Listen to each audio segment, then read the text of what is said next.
Les rideaux sont tombés ce dimanche 11 août 2024 sur les Jeux d'été de la 33e Olympiade à Paris avec une cérémonie de clôture grandiose au Stade de France. Pendant plus de 15 jours, près de 11 000 athlètes se sont affrontés dans une course effrénée pour décrocher les précieuses médailles. Cette édition, marquée par une organisation sans faille, a vu des destins variés pour les compétiteurs. Les États-Unis dominent le classement général, terminant en tête avec un total impressionnant de 126 médailles. La Chine se classe deuxième avec 91 médailles au total, 40 en or, 27 en argent et 24 en bronze. Le Japon prend la troisième place, juste devant l'Australie, avec un total de 50 médailles, dont 18 en or. La France, quant à elle, se classe cinquième avec 64 médailles, dont 16 en or, 26 en argent et 22 en bronze. Mais comme lors de chaque édition des Jeux Olympiques, l'Afrique reste à la traîne.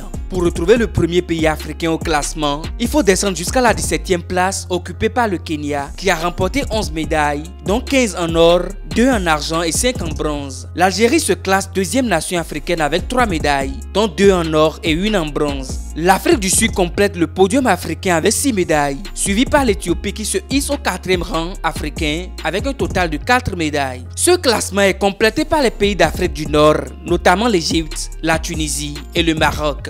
La Côte d'Ivoire, avec une seule médaille de bronze remportée par Cissé Salah Junior en taekwondo, se classe 10e parmi les nations africaines, étant le seul pays de l'Afrique de l'Ouest à figurer dans ce tableau. Le Bénin, pour sa part, semble avoir pris à cœur la célèbre citation de Pierre de Coubertin. L'important aux Jeux Olympiques n'est pas de gagner, mais de participer. Parmi les 5 athlètes de la délégation béninoise, répartis dans 3 disciplines, Noélie Yarego à 39 ans n'a pu faire mieux qu'une 8e place lors des demi-finales de sa série du 800 mètres. À la natation, Alexis Kpare n'a pas réussi à se qualifier pour les demi-finales, terminant à la 42e place du classement général. En judo, Valentin Ruinato a été éliminé en 16e de finale. Enfin, Didier Kiki, engagé sur les 100 mètres masculins, a été sorti dès le premier tour. Conséquence, le Bénin s'en sort avec 0 médaille. On espère vivement que les réformes initiées par le gouvernement de Patrice Talon insuffleront une nouvelle dynamique aux fédérations sportives, en particulier à la Fédération béninoise d'athlétisme, pour que le Bénin puisse améliorer sa performance lors des Jeux Olympiques de 2028 à Los Angeles.